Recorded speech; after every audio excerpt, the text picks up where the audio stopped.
Good morning, everyone. I am G. Sneha, Assistant Professor from the Department of Civil Engineering, St. Peter's Engineering College. Today, in this lecture module, we are going to learn about computer aided engineering graphics. Generally, we will see this subject in the BTech first year. See, this is the course content we are going to see in this lecture module. Especially today, we are learning about Unit 1 concepts.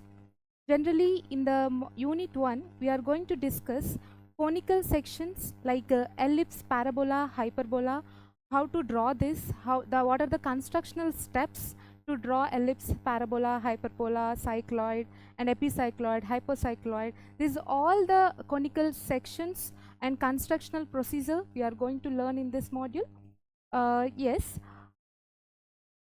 before entering into the exact core subject, first we should know why engineering drawing is included in the BTech first year. See, generally with engineering drawing, we are going to learn a foundation of visualization. Students will get the ability to visualize, and students will also understand the design principles, and can also enhance their problem solving skills, and they also have some industry relevance with the other domain subjects also. So generally, irrespective of all the domains, not only mechanical and civil engineering students, even every student is having engineering drawing in their curriculum for having this enhancing the ability of visualization. And next, see why what is the engineering drawing. So we'll see what is engineering drawing. Generally, we learn first what is the difference between engineering drawing and general drawing. Generally, general drawing will see general drawing is nothing but a object drawing, something like describing an object diagrammatically. Describing any object diagrammatically, that can be called as a drawing. But if at all engineering drawing, graphical method of representing objects and structures accurately using standard symbols, dimensions, and conventions to convey technical informations clearly.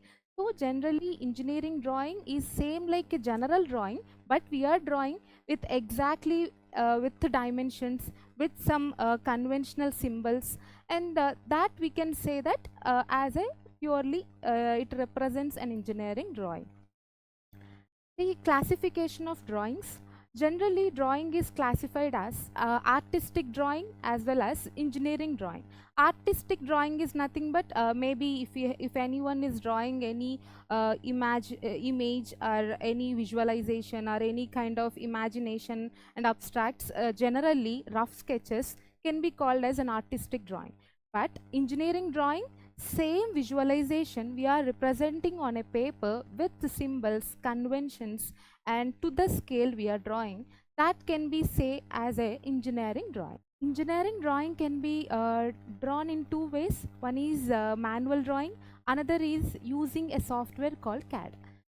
Olden days we used to draw engineering drawing manually itself. We used to carry a drafter and pencils and scales and every small equipments we used to use, and we used to draw entirely engineering drawing. But nowadays we are completely drawing engineering drawing in CAD.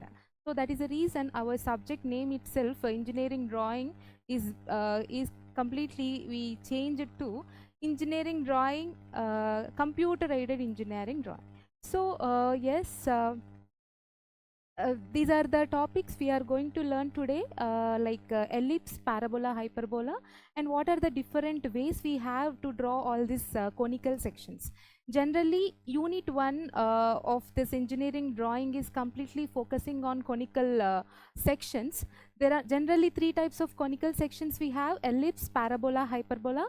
So these are the different ways we are having to draw this ellipse. These are the different ways we are having to draw parabola, and these are the different ways we have to draw hyperbola. So generally in our syllabus we are having this directrix and focus method. This itself we can call as eccentricity method. Before learning all these concepts, first we should know what are conical sections.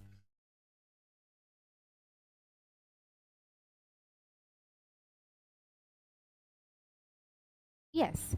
See, conical sections are nothing but ellipse, parabola, and hyperbola are called as conical sections or conic sections. These curves appear on the surface of a cone when it cut by some typical cutting planes.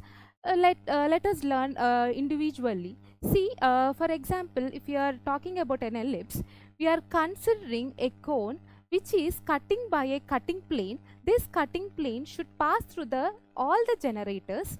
Then after removing this cutting section, then the plane, the curve which which we can see can be called as a ellipse. For example, if we are cutting a cone along, or we can say parallel to the generator, then the shape we can see on the curve, on the cone, can be called as a parabola.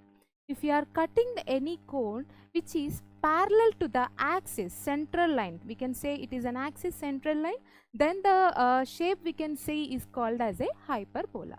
So simply, if we are cutting a cone which then the cutting plane is passing through the all the generators, then the shape which resembles is an ellipse. If a cutting cone is parallel to the one of the generator, then the shape is parabola. If you are cutting a section which is parallel to the axis, then the shape we can say it is a hyperbola. Yes. Generally, in our engineering drawing, we have a general method called as eccentricity method. This using eccentricity method, we can draw all conic sections like ellipse, parabola, hyperbola, and then what first we should understand what is eccentricity. To understand eccentricity better, let me draw a small picture.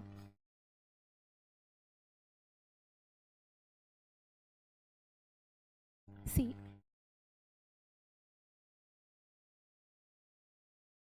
for example, first, if you want to understand any drawing, you should know some vocabulary of this drawing. This vertical line we can call it as directrix.